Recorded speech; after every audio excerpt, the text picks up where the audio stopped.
Slide 1. Welcome to the Fitness and Physical Activity presentation. This presentation was done in partnership with Dr. Jamie Hopkins, Project Director at the Transdisciplinary Collaborative Centers for Health Disparities and Instructor for Community Health and Preventive Medicine at Morehouse School of Medicine. Slide 2. Dr. Hopkins has over 10 years' experience as a health and fitness coach, having worked in clinical settings, commercial fitness, and community centers. He's an exercise physiologist, basically a big exercise nerd.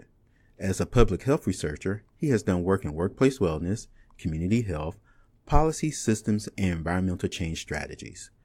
Finally, he's an activist, a firm advocate, cheerleader, and champion for physical activity and movement. Slide 3. What do we mean by physical activity? In particular, what is moderate to vigorous physical activity, or MVPA? It means engaging in a combination of functional activities for our health and wellness that can be done through various modalities. They can be divided into these main categories. Muscular strength is a health-related component of physical fitness that refers to the ability of the muscles to exert force. Muscular endurance is a health-related component of physical fitness that refers to the muscle's ability to continue to perform without fatigue. Mobility and flexibility. A person with great mobility is able to perform functional movement patterns with no restrictions in the range of motion of those movements. A flexible person may or may not have the core strength, balance, or coordination to perform the same functional movements as a person with great mobility. Balance and proprioception. A person who's acutely aware of their body's position and orientation can safely move through activities without falling or injuring themselves in a coordinated fashion, even in unsteady environments. Slide 4. Moderate to vigorous physical activity does not always have to be lifting weights or sweating in a gym.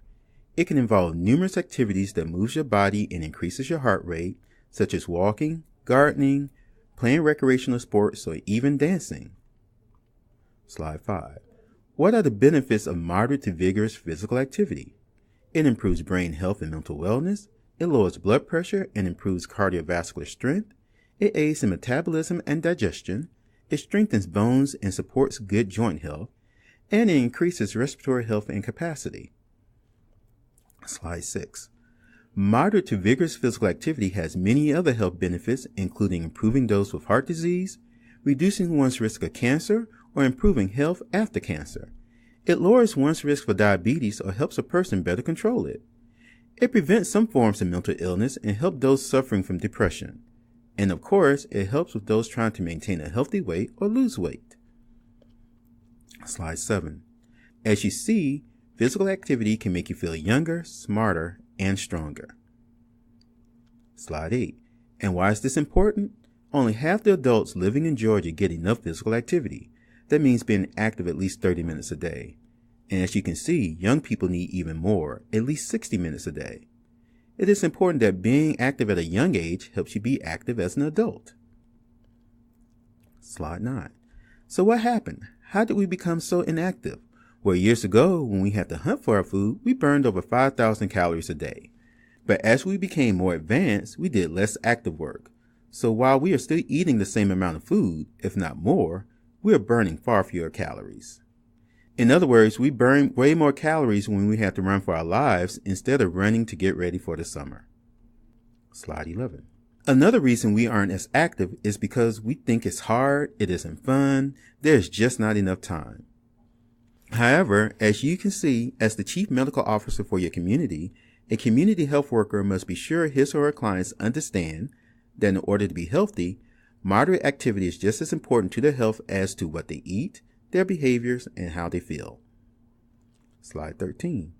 It is why you must remember the stages of change you learned earlier in encouraging your clients to be more active, motivating them to go from being sedentary to thinking about being active, the contemplative stage, all the way to the maintenance stage, where they're exercising 30 minutes a day several times a week.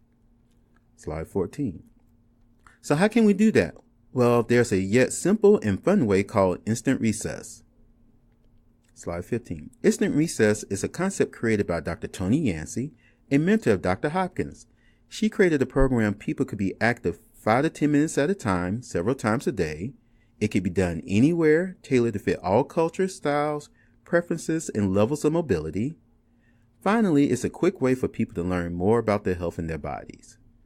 Please take time to visit instantrecess.com to learn more about Dr. Yancey and the program. In the meantime, watch the video on the next slide to learn how you can create your own instant recess activity. One of the ways to get yourself to love something that you hate is to make it a game. And as human beings, we're really not programmed to go out of our way for physical activity. I mean, we had to do it in order to eat and to escape predators and survive. So, I mean, really, we have to kind of find ways to engage ourselves, build it in.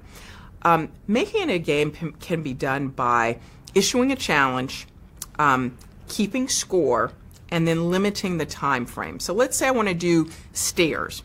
Every day at 10, from 10 to 10:10, I'm going to do stairs. So I'm going to do, say, 3 flights the first time, and maybe the next day 4 flights, and just keep increasing by 1 flight a day so that by the end of the week I'm doing 7 flights in that same period of time. But that way you really give yourself a challenge, and you try to build yourself up in terms of your stamina.